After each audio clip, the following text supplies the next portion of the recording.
तीर्थ में स्थलों में अनेक प्रकार के स्वरूप धारण करते हैं। जब जब भक्तों ने उनका स्मरण किया, भगवान वहां गए और वहीं स्थित हो गए।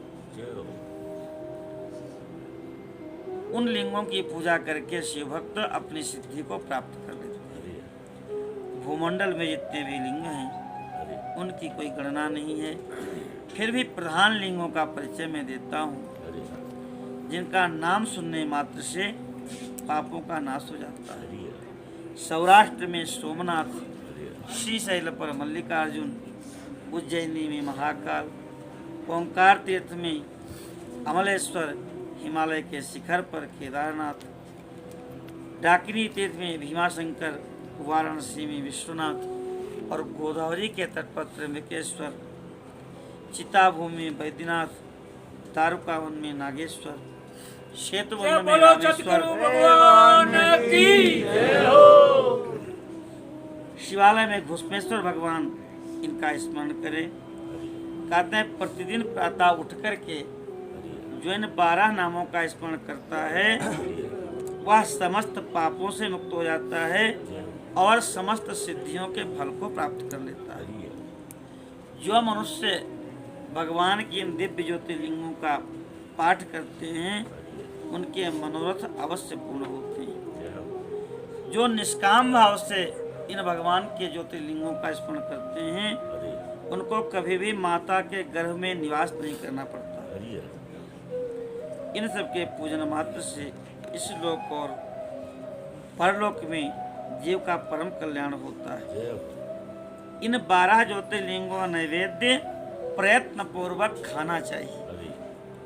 तो ज्योतिर्लिंग हैं इनका नैवेद्य प्रयत्न पूर्वक स्वीकार करना चाहिए। जैसे भी मिले नैवेद्य को प्राप्त करके खाना चाहिए।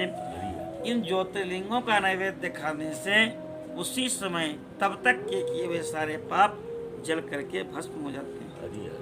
यह ज्योतिर्लिंगों के दर्शन, उनके नाम स्मरण का फल बताया है नंदकेश्वर जी ने। मुनीश्वरों ध्यान दे करके सुनो। 12 ज्योतिर्लिंगों के 12 उप ज्योतिर्लिंग हैं। जो सोमेश्वर हैं सोमनाथ, उनके उपलिंग का नाम है अंतकेश्वर। वह उपलिंग मही नदी और समुद्र के संगम पर स्थित है। मल्लिकार्जुन से प्रकट उपलिंग है, उसका नाम है रुद्रेश्वर। वह भृगु कक्ष में स्थित हैं और उपासकों को सुख देने वाले हैं। महाकाल के संबंधी जो उपलिंग हैं उनका नाम है दुग्धेश्वर या दुग्धनाथ के नाम से भी उनका नाम है। बोलो दुग्धेश्वर महादेव की। ये नर्मदा के तट पर विराजमान हैं और समस्त पापों को निवारण करने वाले। ओंकारेश्वर जी के जो उपलिंग हैं उनका नाम है कर्दमेश्वर। बोलो कर्दमेश्वर भगवान की। एक कर्दमेश्वर भगवान बिंदु सरोवर के तट पर हैं और उपासकों को संपूर्ण मनोवांछित फल देने में समर्थ हैं। केदारेश्वर भगवान के उपलिंग हैं भूतेश्वर, जो जमुना के तट पर स्थित हैं। तो भूतेश्वर महादेव की। इनके भी उपासना का पूजा का महान फल है। भीमाशंकर जी के जो उपलिंग हैं उनका नाम है भीमेश्वर। वह भी संपूर्ण फलों को देने वाले हैं। नागेश्वर भगवान के जो उपलिंग हैं उनका भी नाम भूतेश्वर है। वह मल्लिका सरस्वती के तट पर स्थित हैं और दर्शन मात्र से पापों का नाश करते हैं। रामेश्वर जी के उपलिंग हैं गुप्तेश्वर, घुसमेश्वर से प्रकट हुए हैं। उनको व्याघ्रेश्वर भी कहा जाता है।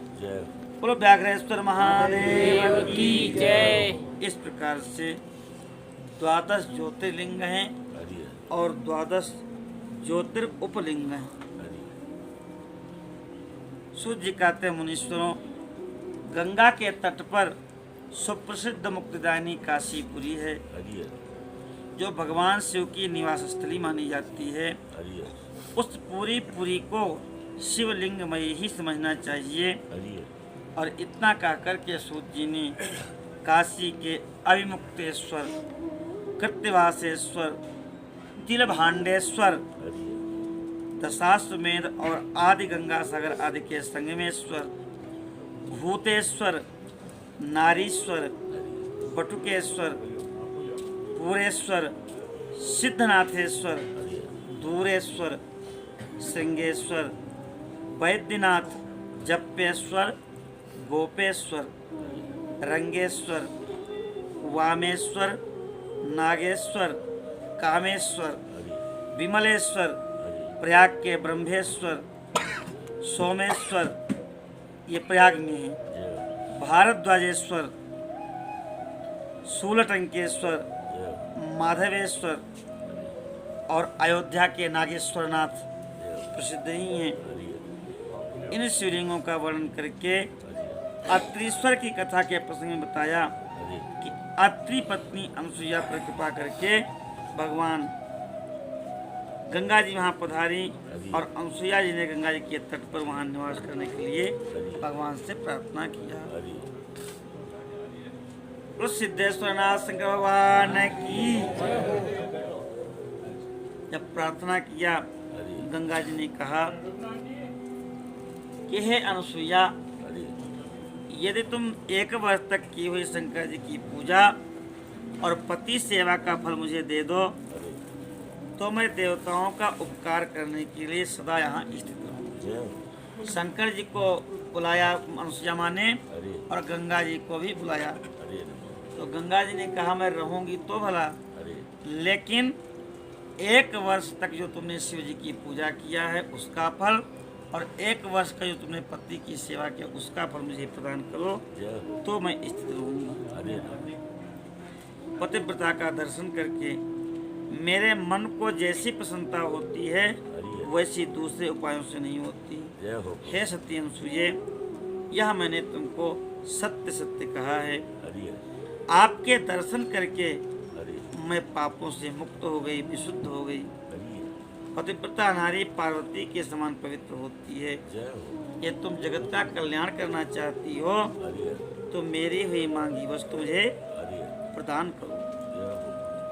सूर्य जी कहते हैं गंगा जी ने जब ये बात कही है तो अनुसुईया जी ने 1 वर्ष का जितना पुण्य था वह सारा पुण्य गंगा जी को प्रदान किया।